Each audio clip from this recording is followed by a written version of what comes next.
Hello and welcome to the Real News Radio with Barron and Brian. This is your weekly broadcast where we discuss current events, politics, and the failure of the government to represent we the people. I want to start out this hour with some information that came out this week on the International Swine Flu Conference that is going to be held in Washington, D.C., August 19th and 20th.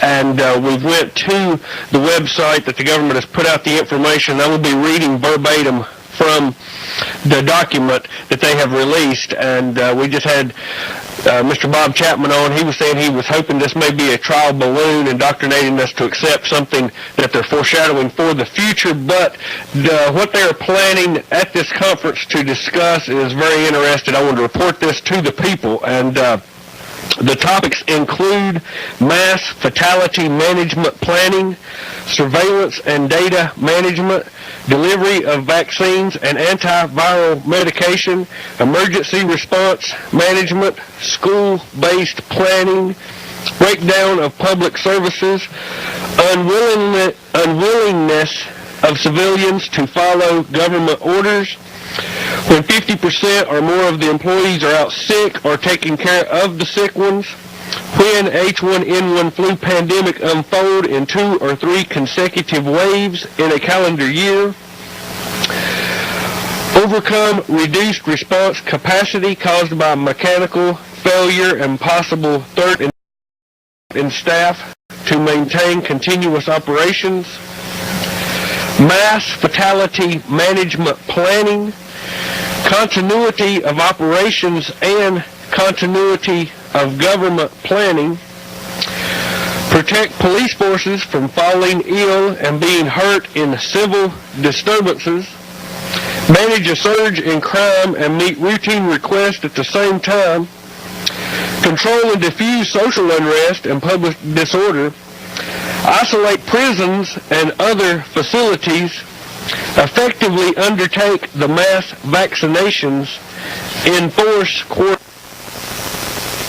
anticipate interruptions in food, fuel, essential supply chains, and plan for a 30 to 40% drop in the labor force. And then they get to the scary stuff.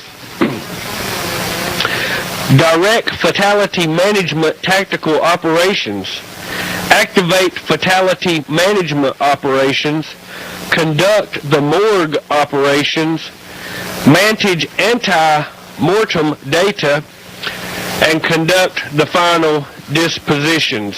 So we've been reporting on the developments in the swine flu case for, I guess, probably a couple of months or more, because through their crystal ball, they seem to be getting prepared for this come September and October.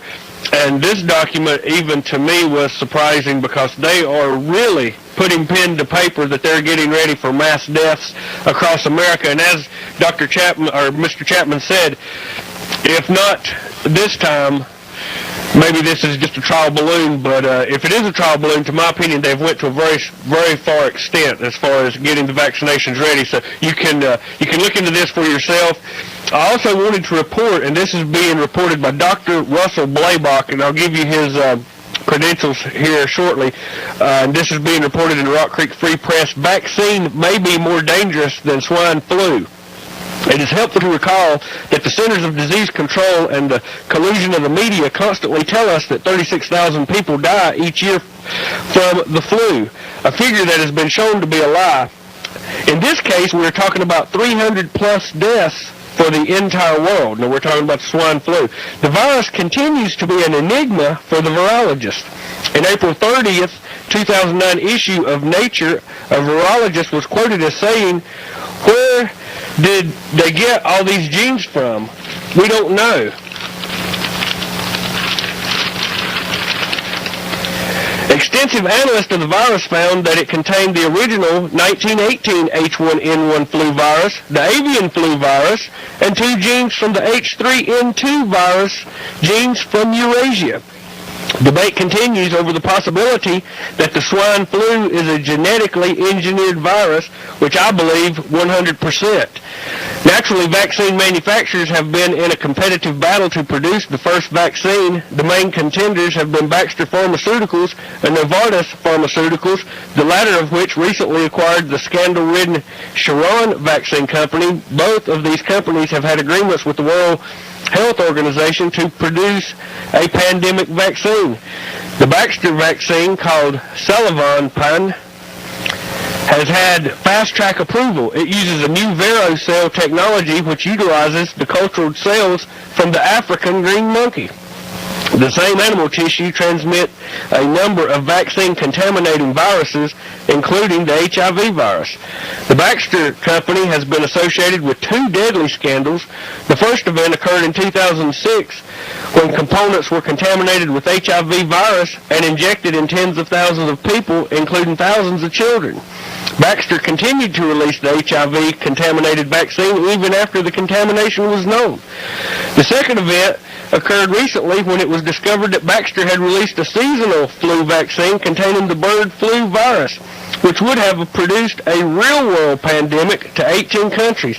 Fortunately, astute workers in the Czech Republic discovered the deadly combination and blew the whistle before the worldwide disaster was unleashed. And we reported that here on the Real News, and of course, no mention of it in the mainstream puppet media. The Novartis company, the second contender, also has an agreement with the World Health Organization for a pandemic vaccine. Novartis appears to have won the contract since their vaccine is near completion. What is terrifying is that these pandemic vaccines contain ingredients called immune adjuvants that a number of studies have shown cause devastating autoimmune disorders, including rheumatoid arthritis, multiple sclerosis, and lupus. Animal studies using this adjuvant have found them to be deadly. A study using 14 guinea pigs found that they were injected with the special adjuvant. Only one animal survived. A repeat of the study found the same deadly outcome. So it's obvious that the vaccine manufacturers stand to make billions of dollars in profits from the World Health Organization government-promoted pandemic. Novartis, the maker of the new pandemic vaccine, recently announced that they would not give free vaccines to impoverished nations. Everybody has to pay. One must keep in mind that once the vaccine is injected, there is little you can do to protect yourself, at least by conventional medicine. It will mean a lifetime of crippling illness and early death. And I'd like to tell you who Dr. Russell Blaylock is. He's a board-certified neurosurgeon, author, and lecturer. Dr. Blaylock serves on the editorial staff of the Journal of American Nutraceutical Association and is the associate editor of the Journal of American Physicians and Surgeons, official journal of the Association of American Physicians and Surgeons. He has a monthly nutrition newsletter published by Newsmax, and he is a visiting professor in the Department of Biological Sciences at Belhaven College in Jackson, Mississippi. And this is the gentleman that's reporting this information to you. And we've been giving the swine flu a hard time, but I think we have successfully reported to the people a lot of the truth that they need to be made aware of. Any comment on that, Brian? Well, I mean, our own representative, Virginia Fox, was here on the Real News saying she certainly didn't want to get a shot, so... Your thoughts on the International Swine Flu Conference? I mean, they are discussing where to direct the management of the mass fatalities. They are continuity of government, that's martial law. I mean, they're discussing all these issues, and it's coming up 4 to 8 weeks from now. Under continuity of government, I mean, all bets are off, folks. The laws it's a completely different ball game. This is where they outwardly come out and say that the Constitution is suspended instead of inwardly admitting that they did that in 1933.